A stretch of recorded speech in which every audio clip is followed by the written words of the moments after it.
One concept that I come back to repeatedly in the monkey body is this notion of starting point. For a long time, I've gravitated towards this fourth digit line. And while I believe that to be very important, I'm reminded of the work of David Weck, where he talks about the two floors of the foot. I'm sort of proofing it through what Tom Brady talks about in a pull spiral and a push spiral. And I'm reminded of one of my first trainings in core movement integration, where Joanne Bosch, a PT in Boston who's really brilliant and has a dance background, she talked to me about the notion of a center being the point from which, for a dancer, the point from which all movement is equally possible. It got me thinking about when you think about torus, that cosmic donut shape, the thing that we outline in the monkey body when we're doing the back body sternum exercises.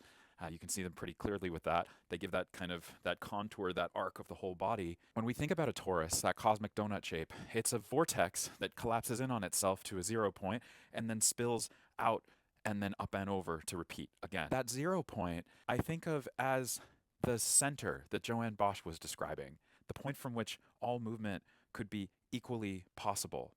And this is why I then look at David Weck talking about the two floors of the feet, where you have 4, 5, and 1, 2, 3. There's a separation between, which you see in the tarsal bones, the cuboid, and then the tarsals for 1, 2, 3, respectively, where cuboid shares 4, 5. You can see that division in the hand, the ulnar and radial, the foot, the fibular and tibial, and then I thought about a Tom Brady video that I saw where he talks about at the very end of a throw, there's the last 2 inches really count because that's where you can either pull spiral or push spiral the ball away. It's amazing what can take place in the last 2 inches of the release point. You still have the way to either speed it up or slow it down, or pull it inside or push it outside. And it made me think of this work because that's exactly how I've come to see the core movement integration spirals originally as we spiral on that ulnar line in the pull, we push with the radial line. So I always just like to kind of constellate these overlaps and see them in a larger chain